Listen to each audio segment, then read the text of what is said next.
El Evangelio del día. En el nombre del Padre, y del Hijo, y del Espíritu Santo. Amén. Sábado 28 de marzo de 2026. Sábado de la 5 semana de Cuaresma. Los invitamos, hermanos y hermanas, a suscribirse al canal y dejar sus intenciones en los comentarios. Lectura del Santo Evangelio según San Juan. En aquel tiempo, muchos de los judíos que habían ido a casa de Marta y María, al ver que Jesús había resucitado a Lázaro, creyeron en él. Pero algunos de entre ellos fueron a ver a los fariseos y les contaron lo que había hecho Jesús. Entonces, los sumos sacerdotes y los fariseos convocaron al Sanedrín y decían: ¿qué será bueno hacer? Ese hombre está haciendo muchos prodigios. Si lo dejamos seguir así, todos van a creer en él. Van a venir los romanos y destruirán nuestro templo y nuestra nación. Pero uno de ellos, llamado Caifás, que era sumo sacerdote aquel año, les dijo: ustedes no saben nada, no comprenden que conviene que un solo hombre muera por el pueblo y no que toda la nación perezca. Sin embargo, esto no lo dijo por sí mismo, sino que, siendo sumo sacerdote aquel año, profetizó que Jesús iba a morir por la nación, y no solo por la nación, sino también para congregar en la unidad a los hijos de Dios que estaban dispersos. Por lo tanto, desde aquel día tomaron la decisión de matarlo. Por esta razón, Jesús ya no andaba públicamente entre los judíos, sino que se retiró a la ciudad de Efraín, en la región contigua al desierto, y allí se quedó con sus discípulos. Se acercaba la Pascua de los judíos, y muchos de las regiones circunvecinas llegaron a Jerusalén antes de la Pascua para purificarse. Buscaban a Jesús en el templo y se decían unos a otros: ¿qué pasará? ¿No irá a venir para la fiesta? Esa es la palabra de Dios. Gracias a Dios. Quiero que cierres los ojos un momento. Solo un momento. No importa dónde estés ahora mismo, si estás en el transporte público con los auriculares puestos, si estás en la cocina con el teléfono apoyado en el tarro de harina, si estás en la cama todavía con esa media pereza del sábado que todos conocemos y que nadie confiesa en el confesionario. Ciérralos y escúchame. ¿Cuándo fue la última vez que alguien tomó una decisión por ti sin preguntarte nada? ¿Cuándo fue la última vez que alguien habló sobre tu vida, sobre tu futuro, sobre lo que te convenía o no te convenía, sin que tú abrieras la boca? ¿Cuándo fue la última vez que te sentiste como una pieza de ajedrez en el tablero de otro, movida de aquí para allá, sacrificada si hacía falta, sin que nadie te viera como una persona, sino como un recurso, como un problema que hay que resolver, como un número en una lista?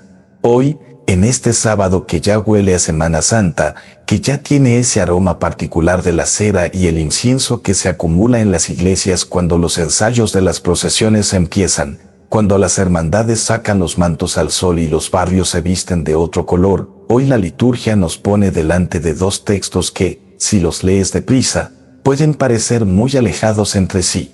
Uno es Ezequiel, que habla de un Dios que reúne a su pueblo disperso y le promete una alianza eterna de paz. El otro es el Evangelio de Juan, que nos muestra a un grupo de hombres poderosos sentados en una sala, decidiendo que Jesús tiene que morir, que conviene que un solo hombre muera por el pueblo. Y sin embargo, hermano, hermana, entre esos dos textos hay un hilo invisible que, cuando lo ves, te cambia la manera de leer toda tu semana, toda tu vida, quizás todo lo que creías entender de Dios. Quédate conmigo. Hoy vamos a adentrarnos juntos en algo que quema, algo que no se puede resolver en 3 puntos de sermón y una salmodia final. Hoy vamos a meternos en la piel de Jesús, que ya sabe lo que le espera, que ya escucha cómo sus enemigos trazan el plan, que se retira al desierto no por cobardía sino por una razón que descubriremos juntos.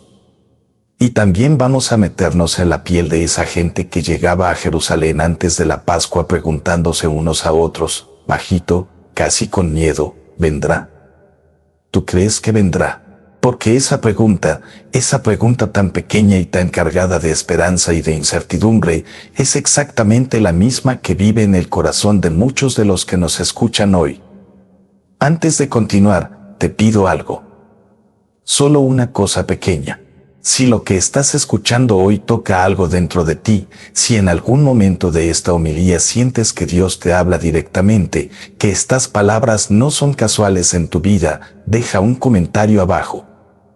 No tiene que ser largo, puede ser solo una palabra, un emoji, un sí. Porque esos comentarios son la prueba de que la palabra de Dios sigue viva, sigue llegando, sigue cambiando vidas. Y si todavía no te has suscrito al canal, hazlo ahora mismo. Es gratis, no duele, y cada día recibirás un pedacito del Evangelio que quizás es justo lo que necesitas para enfrentar tu jornada. Bien. Empecemos. Hay un momento en la vida de todo ser humano, y estoy seguro de que tú conoces ese momento porque lo has vivido, en que te das cuenta de que las personas más influyentes de tu entorno no te están buscando a ti. Te están usando. Te están calculando. Hablan de ti como si fueras una variable en una ecuación, no como alguien que ama, que sueña, que llora en la oscuridad cuando nadie mira. Ese es exactamente el momento que estamos viviendo en el Evangelio de hoy. El Sanedrín se reúne. El Sanedrín, para los que no lo conocen bien, era la institución política y religiosa más poderosa del pueblo judío. 71 miembros. Sumos sacerdotes, ancianos, escribas, fariseos. Los que decidían sobre la ley, sobre el culto, sobre las cuestiones capitales de la nación. En términos de hoy, sería como si el Parlamento, el Tribunal Supremo y la Conferencia Episcopal se juntaran todos en la misma sala para resolver un problema urgente. Y el problema urgente es Jesús de Nazaret. Y aquí está lo que me hiela la sangre cada vez que lo leo. Lo que les preocupa no es si Jesús tiene razón. No es si lo que enseña es verdad. No es si los milagros son reales, si los ciegos ven, si los cojos andan, si Lázaro de verdad salió del sepulcro después de 4 días. Todo eso lo saben. El versículo anterior a los que leemos hoy nos dice que muchos judíos creyeron en Jesús después de ver la resurrección de Lázaro. O sea, el milagro es innegable. Pero lo que el Sanedrín se pregunta no es ¿será que este hombre viene de Dios? La pregunta que se hacen es esta: ¿qué hacemos? Si lo dejamos seguir así, todos van a creer en él, van a venir los romanos y destruirán nuestro templo y nuestra nación. ¿Ves lo que está pasando? El análisis que hacen es puramente estratégico, puramente político, puramente de cálculo de poder. No hay una sola voz en esa sala que diga: pero esperad, ¿y si tiene razón? ¿Y si es el Mesías? ¿Y si estamos a punto de cometer el error más grande de la historia de Israel? No. Lo que tienen delante no es una búsqueda sincera de la verdad. Es una reunión de gestión de crisis.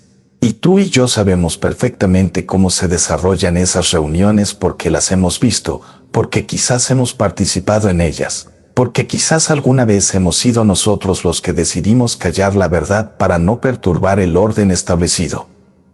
Y entonces habla Caifás. Caifás es el sumo sacerdote de aquel año. Y lo que dice, lo dijo Juan de una manera que cuando lo lees en el original griego se te pone la piel de gallina, porque el evangelista nos aclara que Caifás no lo dijo por sí mismo. Que aunque era un hombre motivado por el poder, por el miedo, por el cálculo político más frío, sin darse cuenta estaba pronunciando una profecía. Estaba diciendo más de lo que quería decir, más de lo que podía entender. El Espíritu Santo usó sus labios, la boca de un hombre que quería matar a Jesús, para anunciar la salvación del mundo. Párate aquí.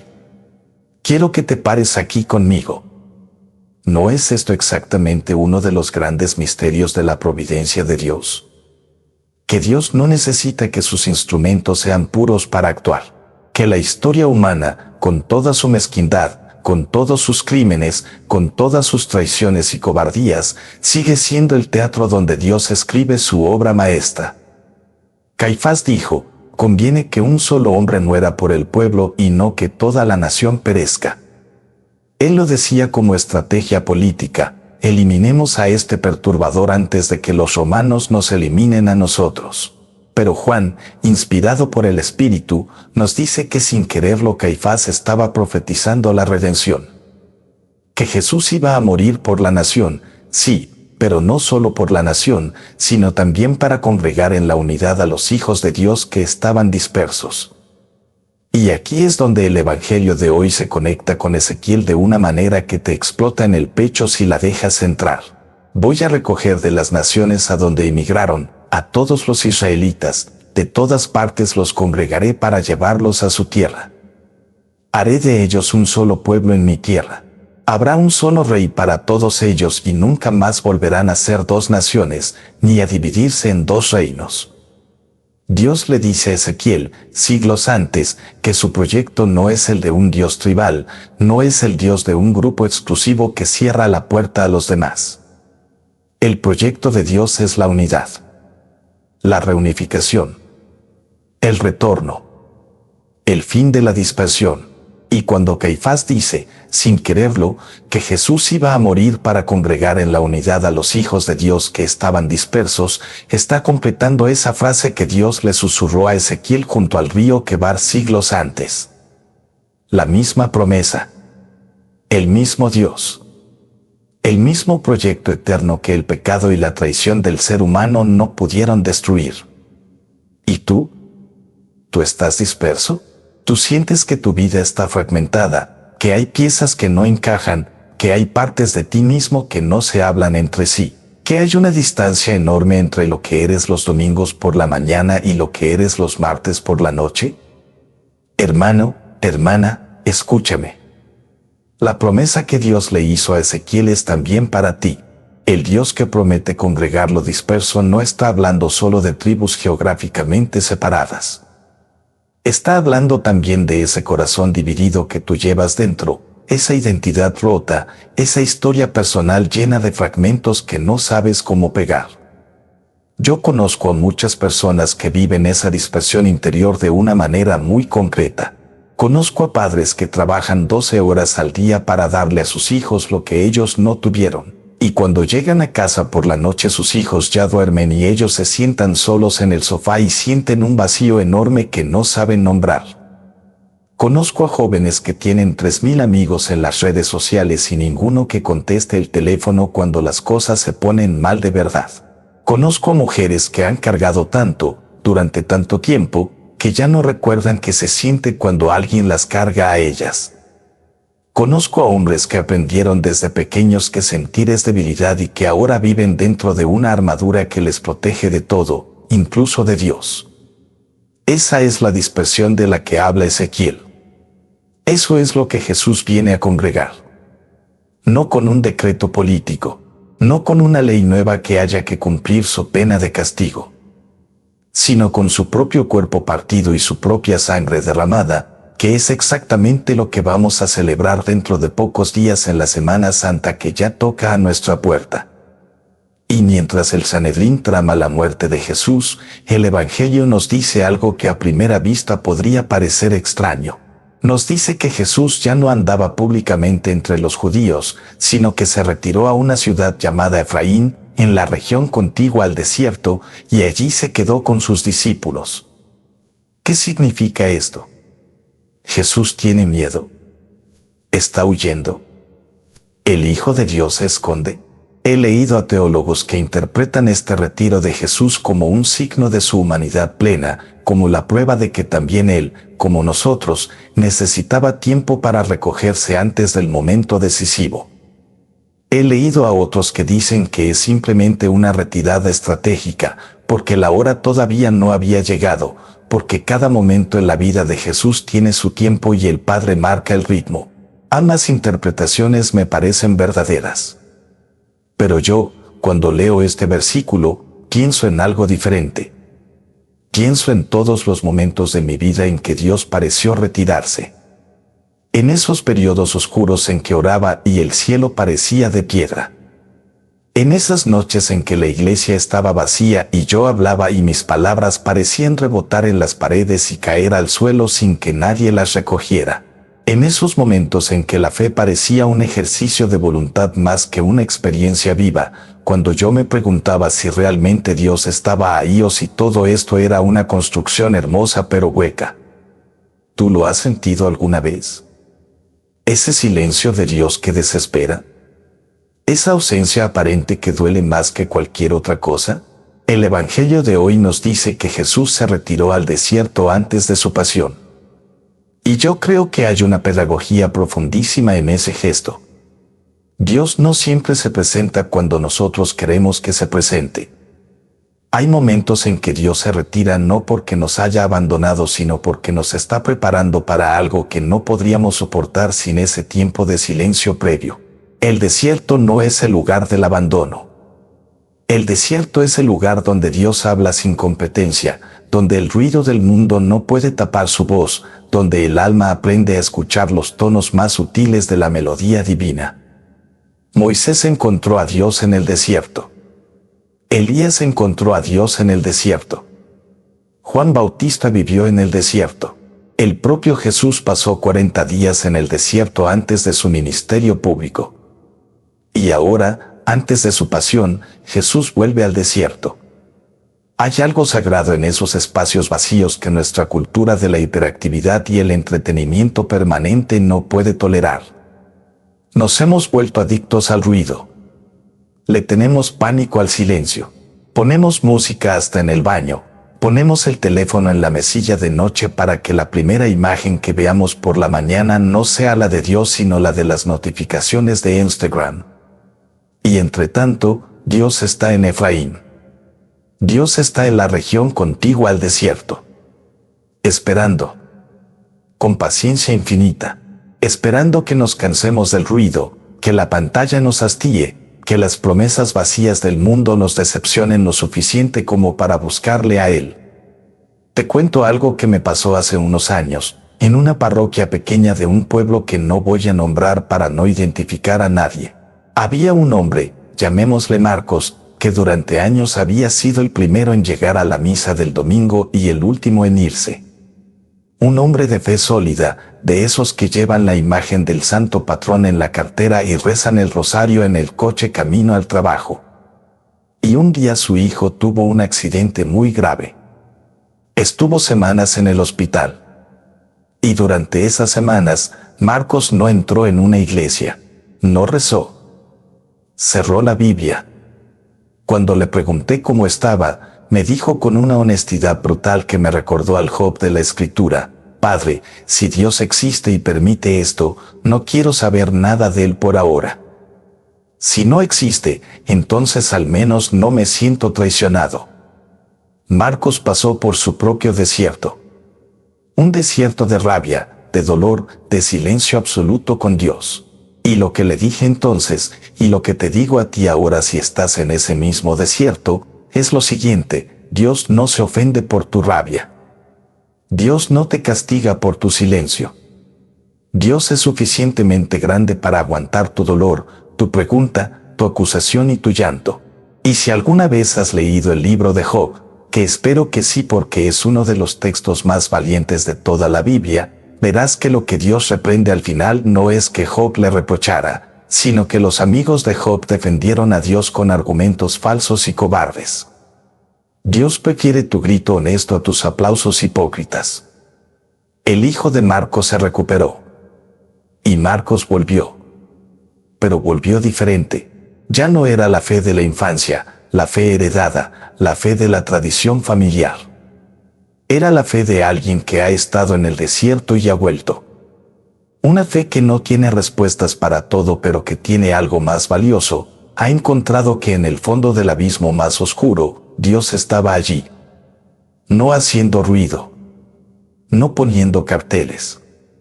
Solo estando.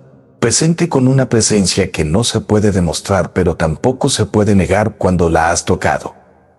Volvamos al Evangelio. Hay un detalle al final del texto de hoy que casi siempre pasamos por alto porque estamos tan enfocados en la reunión del Sanedrín y en la profecía de Caifás que no llegamos a los últimos versículos con la atención que merecen. Y es una lástima, porque en esos últimos versículos está uno de los momentos más humanos y más conmovedores de todo el Evangelio de Juan.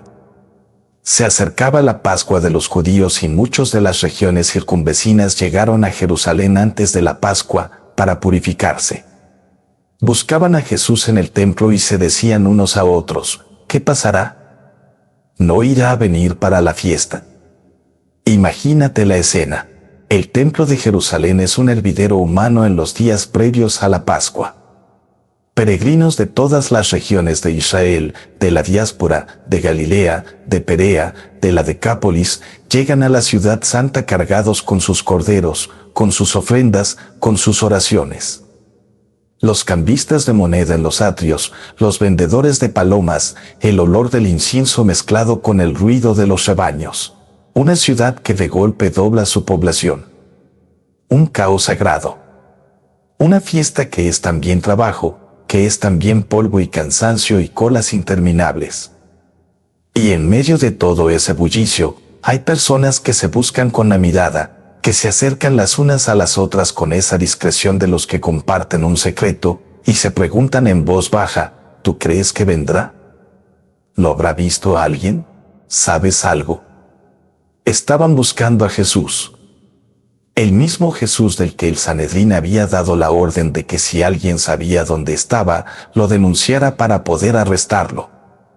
Estaban buscando a Jesús en un ambiente de persecución, de miedo, de riesgo real. Y esa pregunta, ¿vendrá? Esa pregunta me parece una de las más bellas que contiene todo el Evangelio. Porque en ella hay de todo. Hay esperanza, si la haces es porque quieres que venga, porque esperas que venga, porque algo en ti lo necesita. Hay incertidumbre, no sabes si vendrá porque las circunstancias son peligrosas y el poder está en su contra. Hay amor, solo preguntas con esa intensidad por alguien que significa algo para ti. Y hay fe, porque seguir buscando a alguien que las autoridades persiguen y que no da señales de vida requiere una confianza que va más allá de la evidencia. ¿Vendrá? Esa es la pregunta de la Cuaresma. Esa es la pregunta que late debajo de todas nuestras oraciones, aunque no siempre la formulemos con esas palabras. ¿Vendrá Dios a mi situación? ¿Vendrá a mi matrimonio que lleva años en crisis? ¿Vendrá a mi diagnóstico que me da miedo pronunciar en voz alta? ¿Vendrá a esta soledad que se ha vuelto tan habitual que ya casi no la siento como dolor, que ya la llevo como una segunda piel? ¿Vendrá a este pecado del que me avergüenzo y que llevo escondido desde hace tanto tiempo que a veces me pregunto si Dios ya me olvidó o si soy yo quien lo olvidé a él primero? Sí, vendrá. No solo vendrá, ya viene. Ya está viniendo. Cada instante de tu vida en que respiras, en que tu corazón late, en que abres los ojos y hay un día nuevo delante de ti es la prueba de que Él viene. No siempre con trompetas. No siempre con señales extraordinarias. A veces viene en el gesto de un desconocido que te cede el asiento en el autobús cuando estás agotado. A veces viene en una conversación que no tenías planeada y que de repente te abre un horizonte que no esperabas. A veces viene en una lágrima que no pudiste contener en la misa y no sabías bien de dónde venía ni por qué. A veces viene en el silencio de la noche cuando todos duermen y tú, solo, te das cuenta de que eres amado con un amor que no has hecho nada para merecer. Quiero hacer un pequeño paréntesis aquí, y espero que lo tomes con el afecto con el que lo digo. Si eres de los que llevan tiempo escuchándonos en este canal pero nunca te has animado a buscar entre los videos anteriores, te invito a que lo hagas. Hay homilías sobre el Padre Pródigo, sobre la Samaritana, sobre el hijo de la viuda de Naín, sobre tantos momentos del Evangelio que se complementan con lo que estamos viviendo hoy. La palabra de Dios es un tejido, no un conjunto de piezas sueltas, y cuando la ves en su totalidad empieza a brillar con una luz diferente. Entra al canal, explora, busca el Evangelio que más te toca el corazón esta Cuaresma y déjalo que haga su trabajo. Volvamos a Ezequiel, porque quiero que entremos más profundamente en ese texto maravilloso que hemos leído como primera lectura, porque creo que lo escuchamos demasiado deprisa y no le dimos el tiempo que merece. Ezequiel es un profeta que escribe desde el exilio. Si hay algo que define a Ezequiel es que no habla de lejos. No es un profeta cómodo que anuncia la palabra de Dios desde la tribuna de un templo bien ventilado. Ezequiel escribe desde Babilonia, donde él mismo está desterrado junto a miles de israelitas que han visto caer Jerusalén, que han visto el templo destruido, que han enterrado a sus muertos en tierra extranjera y que cargan con el peso de una vergüenza cultural y religiosa enorme. Para un israelita del siglo VI a.C., el exilio no era solo una desgracia política. Era una crisis teológica, porque si el templo había caído, si la tierra prometida estaba en manos de los babilonios, ¿qué había pasado con la promesa de Dios? ¿Había Dios abandonado a su pueblo? ¿Había Dios perdido? ¿Era Marduk, el dios de Babilonia, más fuerte que el Dios de Israel? En ese contexto de desesperación total, Dios le habla a Ezequiel, y lo que le dice es exactamente lo contrario de lo que la lógica del exilio sugeriría. Le dice: voy a recoger a mi pueblo de todas las naciones. Voy a hacer un solo pueblo. Voy a poner un solo rey sobre ellos. Y voy a poner mi santuario en medio de ellos para siempre. El santuario de Dios en medio del pueblo.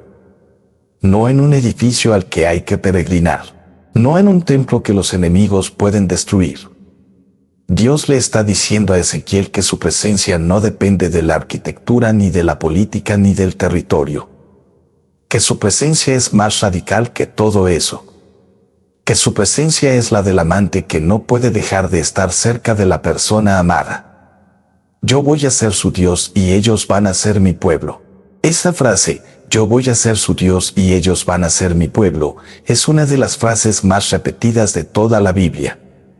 La encontramos desde el Éxodo hasta el Apocalipsis. Es como un estribillo que Dios no puede dejar de cantar porque esa es la verdad más profunda de su corazón. El Dios de la Biblia no es un Dios distante, no es un Dios que fabricó el mundo y luego se fue a otra parte, no es un Dios de quien debemos buscar el favor con sacrificios y ritos caros. El Dios de la Biblia es un Dios que quiere vivir con nosotros. Un Dios que desea la cercanía, la intimidad, la relación. Un Dios que dice yo voy a ser tu Dios, que en el lenguaje de la Biblia es como decir voy a ser tu persona de referencia, tu hogar, tu origen y tu destino, todo al mismo tiempo. Y Ezequiel añade algo que en su contexto era pura audacia profética: mi siervo David será su rey y todos ellos no tendrán más que un pastor. En el momento en que Ezequiel escribe esto, la dinastía davídica ha terminado. El último rey ha sido llevado en cadenas a Babilonia. La línea real ha sido cortada. Humanamente hablando, la promesa de un rey eterno de la casa de David era un sueño roto, un proyecto archivado, una ilusión abandonada. Y sin embargo, Ezequiel, movido por el Espíritu, anuncia que ese rey de la casa de David vendrá, que será el pastor único de un pueblo unificado, que habrá una alianza de paz que no terminará nunca. ¿Ves a quién señala ese texto? ¿Ves a quién estamos esperando? Jesús se llamó a sí mismo el buen pastor. Jesús nació de la casa y linaje de David. Jesús viene a congregar en la unidad a los hijos de Dios dispersos, exactamente como lo había anunciado Ezequiel. Y cuando el evangelista Juan pone en boca de Caifás, sin que éste lo sepa, la profecía de que Jesús moriría para congregar en la unidad a los hijos de Dios que estaban dispersos, lo que está haciendo es decirnos: la promesa de Ezequiel se está cumpliendo ahora. Esta semana que termina y la que comienza son el momento en que Dios hace lo que prometió hace siglos. Dios cumple sus promesas. Siempre las cumple. A veces tarde según nuestro reloj, pero no según el suyo. A veces de una manera que no esperábamos, por caminos que no habríamos elegido, a través de puertas que nosotros teníamos cerradas con llave. Pero Dios cumple sus promesas. Y si hay una promesa que yo necesito que hagas tuya hoy, que hagas tuya ahora mismo mientras me escuchas, es esta: yo voy a ser tu Dios y tú vas a ser mi pueblo. Eso no es una bonita fórmula religiosa. Es una declaración de amor. Es Dios diciendo que tú le importas, que tú eres parte de su proyecto, que en tu vida dispersada y fragmentada Él tiene un plan de unidad y de paz, que esa alianza eterna de la que habla Ezequiel tiene tu nombre en ella. Sé que hay personas que me escuchan hoy y que están en una situación de crisis real. Una separación que nadie fuera de casa sabe todavía porque da demasiada vergüenza decirlo. Una deuda que crece y que por la noche no deja dormir. Un adolescente que ha cambiado tanto que los padres ya no lo reconocen y no saben cómo llegar a él. Una enfermedad que el médico dijo que había que tomar en serio. Una adicción que lleva años escondida y que va a poquitos destruyendo por dentro lo que por fuera todavía parece intacto. Un duelo que lleva meses, que lleva años, que no cierra, que no sana, que cada vez que crees que ya estás mejor alguien dice una palabra o suena una canción y se abre de nuevo como si nunca hubiera cicatrizado.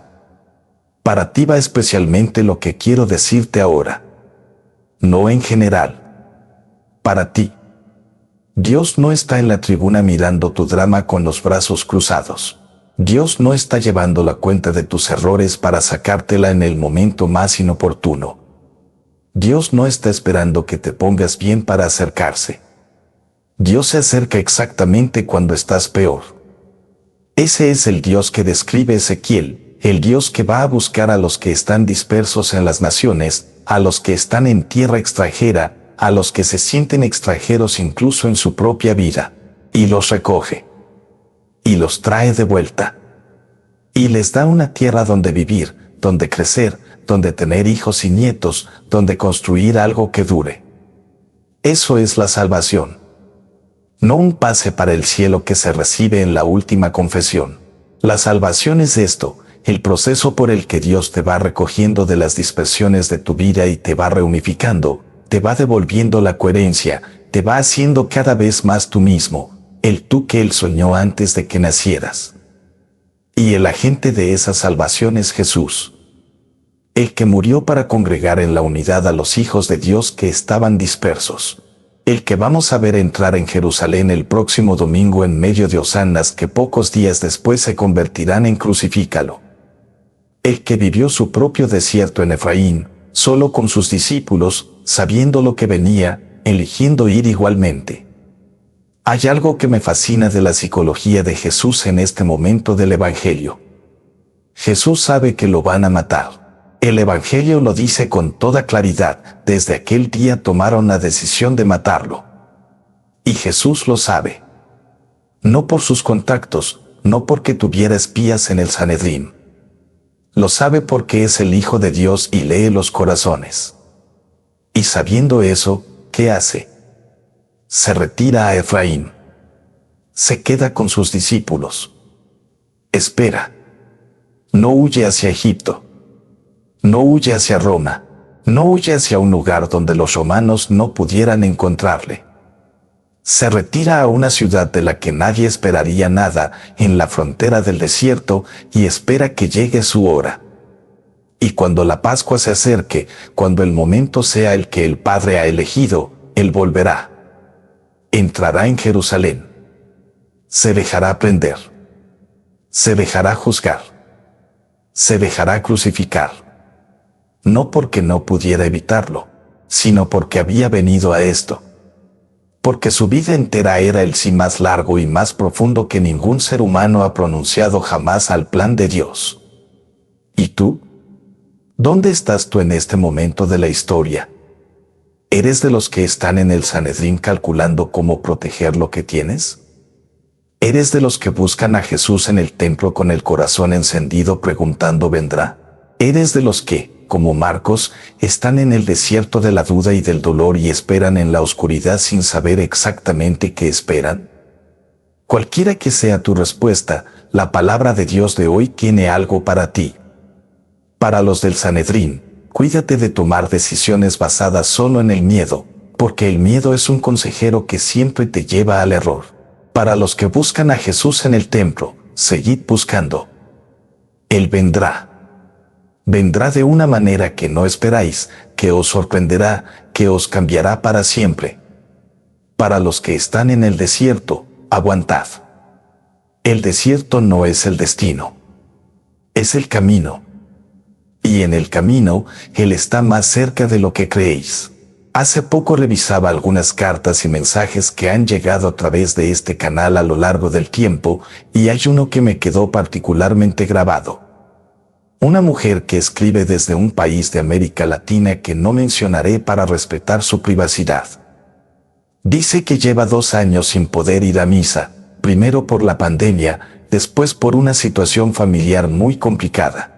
Dice que se siente alejada de la iglesia, que le da vergüenza volver después de tanto tiempo, que teme el juicio de la gente de su parroquia. Y dice que estas homilías son lo único que la mantiene conectada, que las escucha en la cocina mientras hace el desayuno de sus hijos, que a veces tiene que parar la grabación para no llorar delante de ellos.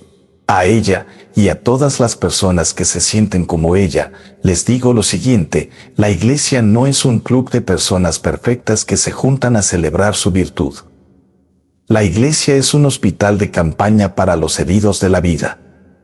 No hay distancia demasiado larga para que Dios no la pueda cruzar.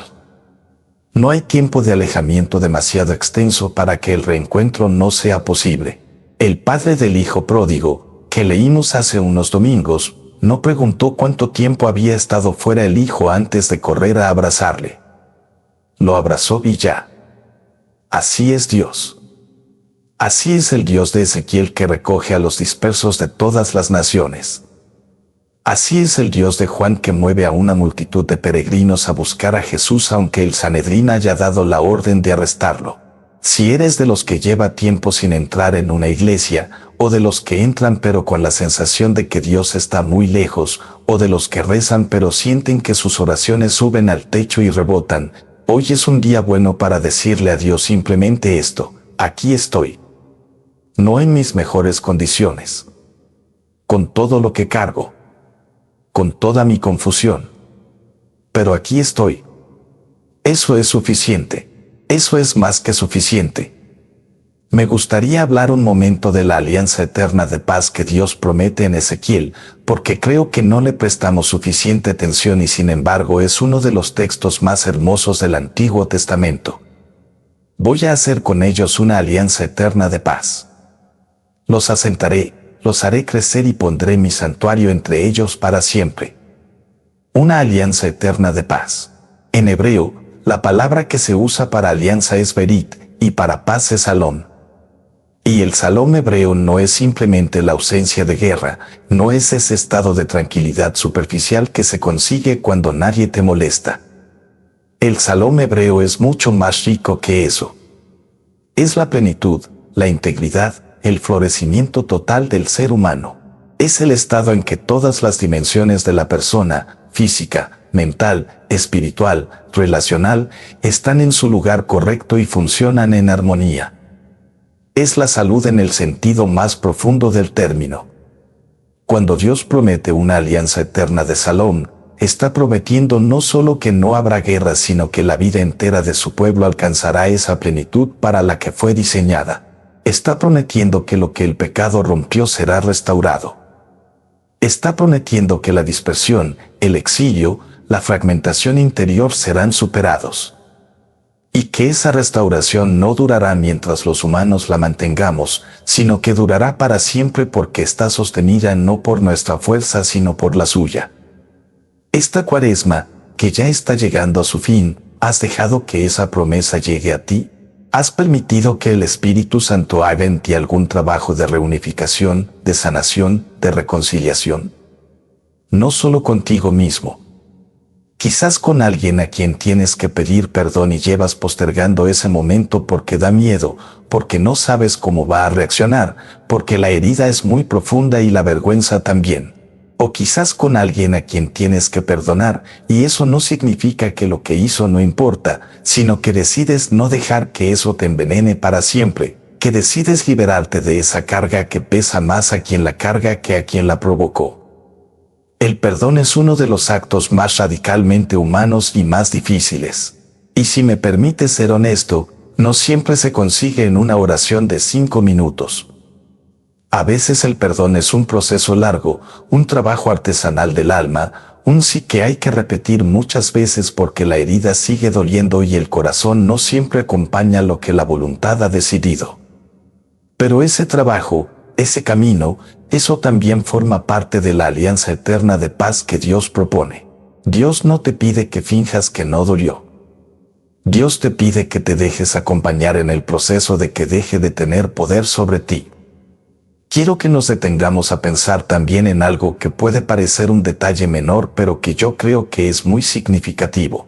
El texto de Ezequiel dice, ya no volverán a mancharse con sus ídolos, sus abominaciones y con todas sus iniquidades. Yo los salvaré de las infidelidades que cometieron y los purificaré. Dios no dice, cuando se porten bien, los recogeré. No dice, primero que se conviertan y luego les doy la alianza. Dice, los recogeré, los traeré, haré de ellos un solo pueblo, y entonces los purificaré. La iniciativa es siempre de Dios. La conversión es fruto del amor recibido, no condición previa para recibirlo. Esto es fundamental porque muchos de nosotros vivimos la fe al revés. Creemos que primero hay que portarse bien, primero hay que tener las cuentas espirituales en orden, primero hay que resolver los problemas de la vida antes de ir a Dios con ellos.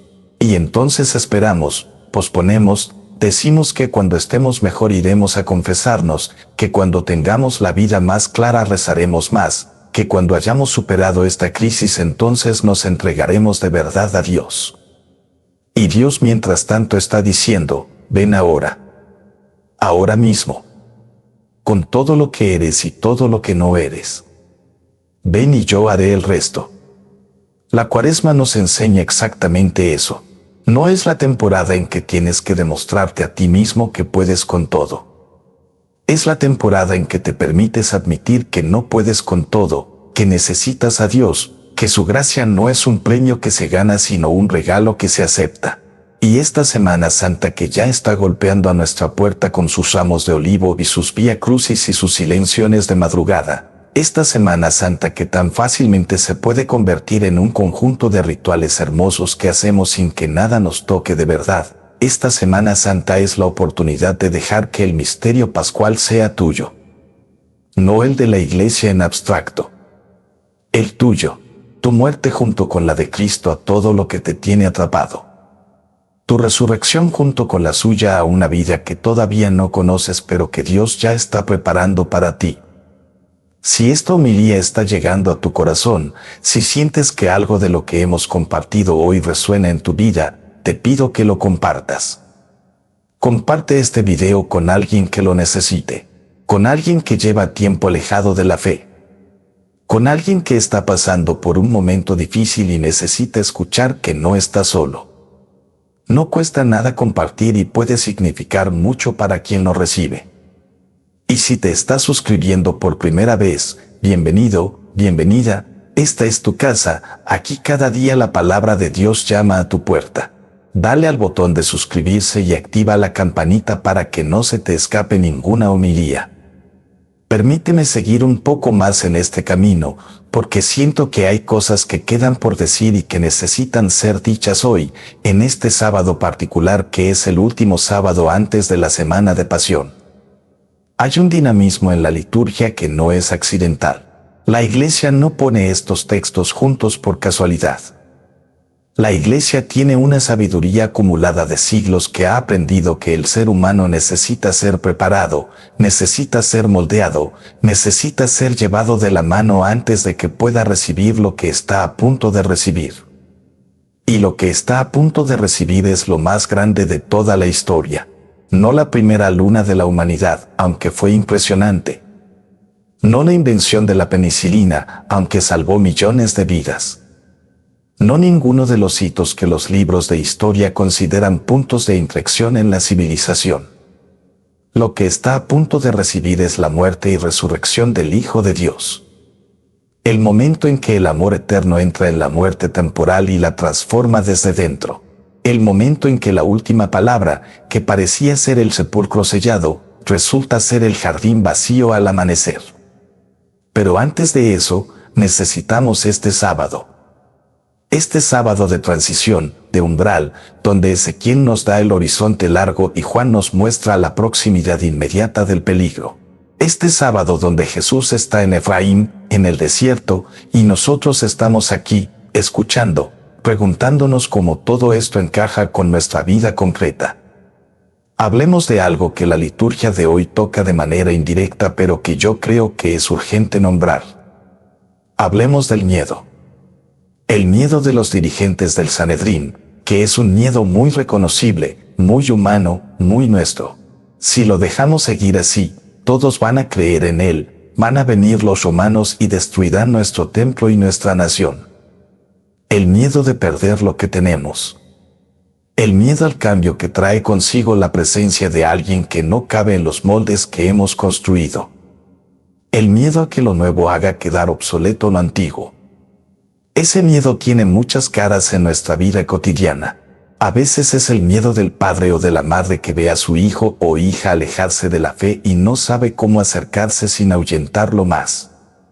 A veces es el miedo del empleado que lleva 20 años en la misma empresa y de repente ve que el mundo digital está cambiando todo y no sabe si podrá seguir el ritmo. A veces es el miedo del creyente que lee los titulares sobre los escándalos en la iglesia y no sabe cómo reconciliar la iglesia que ama con la iglesia que le decepciona. A veces es el miedo más íntimo de todos, el miedo a mirar hacia adentro y descubrir que no somos quienes pensábamos ser, que hay partes de nosotros mismos que preferimos no ver, que hay verdades sobre nuestra propia vida que hemos estado evitando con una eficacia notable. El miedo es comprensible. El miedo es humano. Pero el miedo no puede ser el rector de nuestras decisiones. Y el drama del Sanedrín es exactamente ese, que dejaron que el miedo tomara el volante. Que tomaron la peor decisión de la historia no porque fueran monstruos, sino porque eran hombres asustados que priorizaron la seguridad institucional sobre la búsqueda de la verdad. Y eso es algo que todos podemos hacer. Que tú y yo podemos hacer y quizás hemos hecho ya más de una vez. ¿Cuántas veces has callado una verdad que sabías que debías decir porque tenías miedo de las consecuencias? ¿Cuántas veces has tomado una decisión dictada por el miedo a perder algo cuando en realidad lo que necesitabas era el coraje de arriesgarte a ganar otra cosa? ¿Cuántas veces has mantenido una situación que sabías que no era buena, en el trabajo, en una relación, en una costumbre espiritual vacía, porque el miedo al cambio pesaba más que el deseo de algo mejor? El Evangelio no nos pide que seamos valientes en el sentido hollywoodense del término, ese tipo de valentía artificial que no tiembla nunca. El Evangelio nos muestra a Jesús retirándose a Efraín, lo cual implica que también él sentía la presión del peligro. Nos muestra a Pedro negando 3 veces, lo cual implica que hasta los más comprometidos tienen sus momentos de flaqueza. Nos muestra a los discípulos encerrados en el cenáculo el Viernes Santo, paralizados por el terror. Y sin embargo, de ese mismo cenáculo saldrían 50 días después a proclamar la resurrección ante el mismo Sanedrín que había condenado a Jesús. No porque el miedo hubiera desaparecido, sino porque algo más fuerte que el miedo había entrado en sus vidas. El Espíritu Santo que sopla donde quiere y que hace posible lo que humanamente es imposible. Te pregunto directamente, ¿qué miedo llevas tú hoy? ¿Qué es lo que te tiene paralizado? ¿Qué es lo que te impide dar ese paso que sabes que tienes que dar? No te pido que lo resuelvas ahora mismo. Te pido que lo pongas ante Dios. Que lo traigas al umbral de esta Semana Santa con honestidad y le digas, Señor, aquí está mi miedo. No sé cómo superarlo solo, pero sé que tú puedes hacer con él lo que yo no puedo. Eso es oración. Eso es fe. No la declaración de que todo está bien cuando no lo está, sino la entrega honesta de lo que sí está, de lo que realmente carga el corazón, a las manos de alguien que puede transformarlo. Y hay otra dimensión del texto de hoy que quiero explorar contigo, porque creo que en los momentos en que la liturgia nos da textos que hablan de divisiones y de reunificaciones, Debemos preguntarnos también qué pasa con las divisiones que hay dentro de nuestra propia familia, dentro de nuestra propia comunidad, dentro de nuestra propia parroquia. Porque uno de los signos más dolorosos de los tiempos que vivimos es esa fragmentación que ha penetrado incluso en el seno de la Iglesia, esa polarización que hace que personas que comulgan del mismo pan y beben del mismo cáliz terminen el mes sin poder mirarse a los ojos porque han acabado en bandos distintos de las redes sociales. La promesa de Ezequiel es escandalosamente concreta: haré de ellos un solo pueblo. Habrá un solo rey para todos ellos y nunca más volverán a ser dos naciones, ni a dividirse en dos reinos. Dios no está cómodo con la división. Dios no la acepta como inevitable. Dios no dice, bueno, es lo que hay, los humanos siempre se dividen. Dios dice que Él va a hacer algo, que Él va a actuar, que Él va a construir la unidad que el pecado destruyó. Y el instrumento de esa unidad, como ya vimos, es la muerte y resurrección de Jesús. Pero nosotros tenemos que ser cooperadores de esa obra. Nadie puede ser cooperador de la unidad si sigue siendo fabricante activo de divisiones. Y esto lo digo con mucho amor pero también con mucha claridad. Hay ciertas maneras de hacer vida cristiana, ciertas maneras de hablar en las redes, ciertas maneras de tratar a los que piensan diferente dentro de la misma iglesia, que son exactamente lo contrario de lo que Ezequiel describe.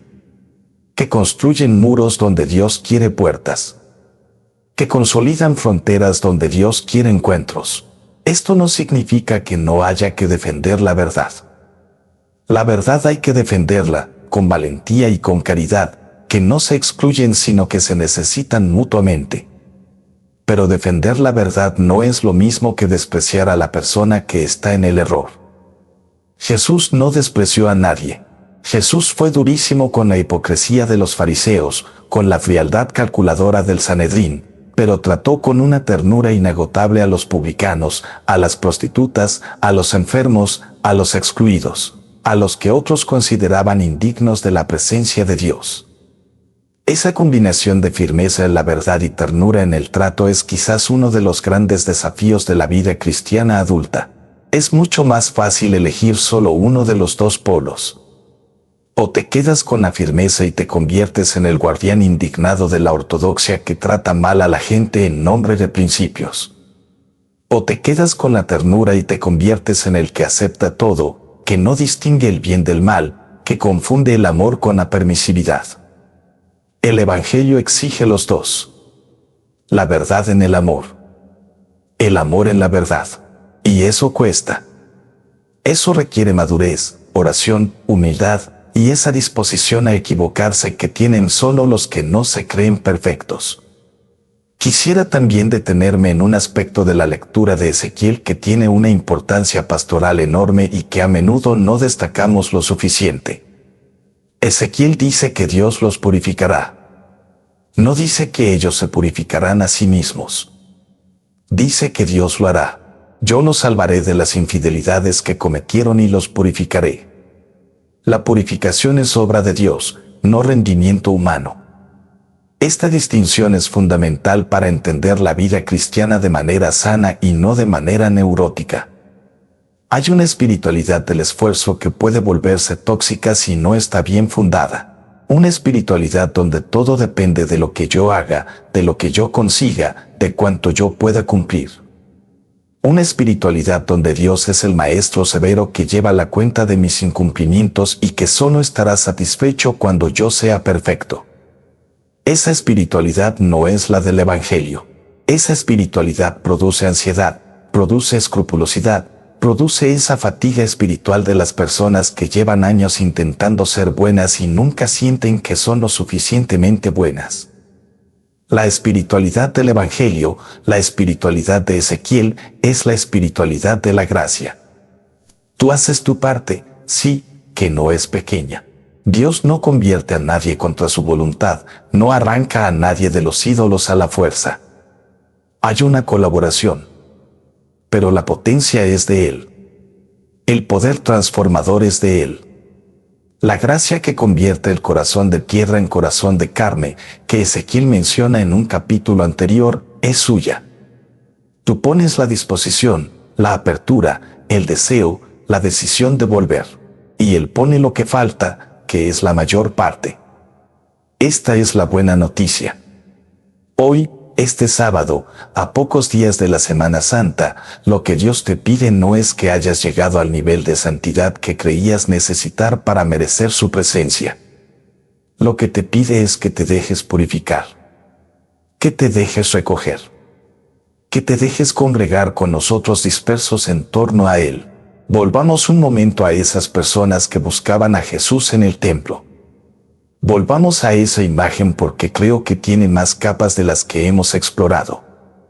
El templo de Jerusalén era el lugar de la presencia de Dios. Era el lugar donde el arca de la alianza había estado, donde el incienso subía como oración al cielo, donde los sacerdotes ofrecían los sacrificios que mantenían el lazo entre el pueblo y su Dios. Era literalmente la casa de Dios en la tierra. Y esas personas llegaban allí, al lugar de Dios, a buscar a Jesús. Como si intuyeran que donde está Dios, allí debería estar también Jesús. Como si su corazón les dijera que entre Jesús y el templo hay algo más que una coincidencia litúrgica. Y tenían razón, más de lo que sabían. Porque el propio Jesús había dicho, destruid este templo y en 3 días lo reconstruiré. Y Juan nos aclara que hablaba del templo de su cuerpo. Jesús es el nuevo templo. Jesús es el lugar de la presencia de Dios en el mundo. Ya no un edificio de piedra que Herodes el Grande amplió y embelleció durante décadas, sino una persona viva, una historia de amor encarnado, una presencia que no se puede destruir aunque entierren el cuerpo porque al tercer día el cuerpo estará de pie. ¿Y qué significa esto para nosotros hoy? Que cuando buscamos a Dios en nuestra vida, cuando le buscamos en la oración, en la Eucaristía, en los hermanos que necesitan nuestra ayuda, en la palabra que se proclama, en el silencio donde Él habla, no estamos haciendo una búsqueda abstracta de una divinidad impersonal. Estamos buscando a alguien, a una persona, al Hijo de Dios que tiene nombre, que tiene historia, que tiene heridas en las manos y en los pies y en el costado, que sabe lo que es el hambre y el cansancio y la traición y la soledad. No buscamos una idea, buscamos a Jesús. Y esa búsqueda personal, esa relación personal con Jesús, es lo que distingue al cristiano de cualquier otra forma de vida religiosa o ética. No es que tengamos mejores principios o que seamos más disciplinados o que nuestra liturgia sea más bella aunque pueda serlo. Es que tenemos una relación con una persona viva que resucitó de entre los muertos y que sigue presente, activo, actuando en la historia y en cada corazón que se abre a Él. Cuando llegas al fin de esta Cuaresma, cuando entras en la Semana Santa, hay una pregunta que quiero que lleves contigo. No la pregunta de si has cumplido suficientemente los propósitos cuaresmales que te pusiste el miércoles de ceniza. No la pregunta de si has rezado bastante, si has ayunado lo suficiente, si has dado suficiente limosna. No porque esas cosas no importen, importan mucho, sino porque detrás de todas esas prácticas hay una pregunta más fundamental que es la que decide si todo lo demás tiene sentido o es solo ejercicio de voluntad sin alma. La pregunta es esta: ¿he encontrado a Jesús en esta Cuaresma? No a una idea de Jesús. No al Jesús de los cuadros religiosos que miro sin que me digan gran cosa. No al Jesús de las fórmulas recitadas de memoria que ya no emocionan a nadie. Al Jesús vivo. Al Jesús que habla a mi situación concreta, que conoce mi nombre, que supo llorar ante la tumba de Lázaro aunque sabía que iba a resucitarlo porque el dolor de sus amigos le dolía a él también. Si puedes responder que sí, que en esta Cuaresma ha habido un momento, aunque sea uno solo, en que Jesús se te hizo presente de verdad, entonces esta Cuaresma ha sido un éxito. Y si tu respuesta es que no, que pasaron las semanas y estás llegando al final sin ese encuentro, entonces no te desesperes. La Semana Santa todavía está delante de ti. Y Jesús, que se retiró al desierto de Efraín no por cobardía sino para prepararse, va a entrar en Jerusalén el domingo. Va a la fiesta. Va a tu vida. Va a hacer lo que prometió. Solo tiene que encontrarte buscándole. Vendrá. No irá a venir para la fiesta. Él vendrá. Él ya viene. Y la fiesta más grande no es la de Pascua con sus flores y sus aleluyas, por hermosa que sea. La fiesta más grande es cuando Él entra en ese rincón de tu corazón que llevabas años cerrado con llave, y lo inunda de luz, y lo llena de su presencia, y tú te das cuenta de que ese era exactamente el espacio que faltaba para que tu vida entera tuviera sentido. Quiero cerrar hablando de algo que me parece el corazón escondido de toda la liturgia de hoy. Hay una frase en el texto de Ezequiel que podría pasar desapercibida, pero que yo creo que es la clave de todo. Las naciones sabrán que yo soy el Señor que santifica a Israel, cuando vean mi santuario en medio de ellos para siempre. Las naciones sabrán. Quienes no son del pueblo de Dios sabrán quién es Dios cuando vean que Dios habita en medio de su pueblo. No por los argumentos, no por los debates teológicos, no por las encíclicas, aunque sean bellísimas, no por los grandes templos, aunque sean maravillas arquitectónicas. Las naciones sabrán quién es Dios cuando vean a un pueblo que vive diferente.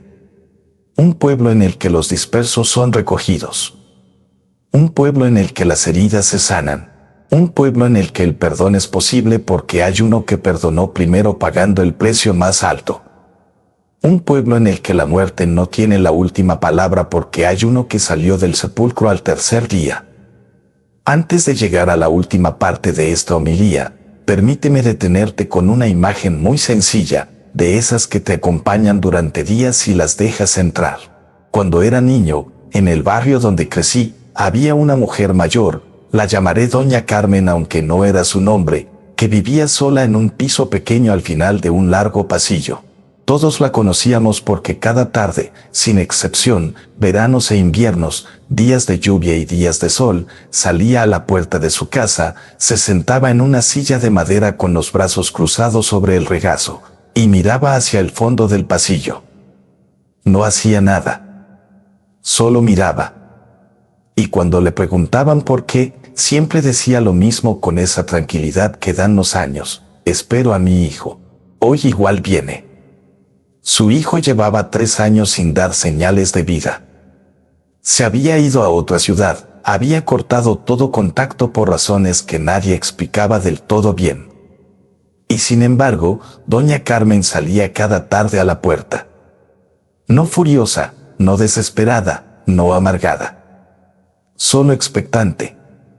Con una paciencia que no era resignación pasiva sino una forma de amor activo. Su postura en la puerta era en sí misma una declaración: estoy aquí. Te espero. Cuando vengas, te veo llegar. Ese es exactamente el gesto de Dios que describe la Biblia de un extremo al otro. Dios en la puerta. Dios mirando hacia el horizonte. Dios que no se cansa de esperar porque el que espera es el amor mismo, y el amor no tiene relojes. El padre del hijo pródigo lo vio venir de lejos, que implica que llevaba mucho tiempo mirando el camino. Los peregrinos de Jerusalén que preguntan ¿vendrá? No están haciendo una pregunta abstracta, están verbalizando esa espera del alma humana que lleva siglos, que lleva milenios, esperando al que prometió venir y que cumple siempre lo que promete. ¿Y Doña Carmen? El hijo llegó un día. Llegó sin llamar, sin avisar, con la misma mochila con la que se había ido 3 años antes, algo más delgado, algo más mayor en los ojos aunque no en el cuerpo. Y ella estaba en la puerta. Como siempre. Y lo que pasó después no me lo contaron, porque fue un momento tan íntimo que las paredes del pasillo supieron guardar el secreto. Pero al día siguiente Doña Carmen no salió a la puerta a esperar. Eso lo sé seguro. Porque ya no había nada que esperar. El que esperaba había llegado. Y ese pueblo eres tú y soy yo y somos todos los que en esta mañana de sábado hemos escuchado la palabra y hemos dejado que haga algo en nuestro interior. No somos perfectos. Dios sabe que no somos perfectos. Pero somos el santuario de Dios en el mundo. El Espíritu Santo habita en nosotros desde el bautismo. Somos templos vivos, cada uno de nosotros, y el único que puede profanar ese templo somos nosotros mismos cuando decidimos cerrar la puerta. Entra esta semana en la Semana Santa no como un espectador que va a ver el espectáculo. Entra como un protagonista del misterio. Deja que la entrada en Jerusalén sea tu entrada en la profundidad de tu propia vida. Deja que la última cena sea tu última cena con el Señor del pan y el vino, del cuerpo y la sangre, de la presencia real que alimenta lo que ningún otro alimento puede nutrir. Deja que el Gólgota sea el lugar donde mueren tus miedos, tus resentimientos, tus falsas seguridades. Y deja que el amanecer del domingo de resurrección sea realmente un amanecer para ti, no solo un dato del calendario, sino la experiencia personal e intransferible de que hay vida nueva, que hay posibilidad de empezar de nuevo, que el último capítulo de tu historia no lo ha escrito nadie todavía y que Dios tiene un final que va más allá de todo lo que puedas imaginar. ¿Vendrá? ¿No irá a venir para la fiesta? Sí, vendrá. Ya viene. Está viniendo. Y cuando llegue, que te encuentre buscándole. Que te encuentre con el corazón abierto. Que te encuentre, como aquellos peregrinos en el patio del templo, con esa mezcla de incertidumbre y esperanza que es la definición más honesta de la fe. Oremos. Señor Jesús, hoy en este sábado que nos empuja hacia la Semana Santa, te pedimos que recojas lo que en nosotros está disperso. Que pongas tu santuario en medio de nuestra vida cotidiana, no solo en los templos de piedra, sino en los templos de carne y hueso que somos nosotros. Que la promesa de Ezequiel sea nuestra, una alianza eterna de paz que ninguna tormenta pueda romper. Que la profecía involuntaria de Caifás se cumpla hoy también en nosotros, que tu muerte reúna lo que estaba separado, que tu resurrección nos devuelva a los que nos habíamos perdido de vista. Ayúdanos a buscarte esta semana con la misma valentía de aquellos peregrinos que te buscaban en el templo aunque las autoridades habían dado la orden de arrestarte. Porque tú eres digno de ese riesgo, eres digno de toda la valentía que somos capaces de dar. Amén. Que tengas una Semana Santa llena de Dios. No de actividades, no de procesiones solamente, aunque sean hermosas. De Dios. De ese Dios que hace alianzas eternas de paz, que reúne a los dispersos, que pone su santuario en medio de nosotros para siempre. Nos vemos en la próxima homilía.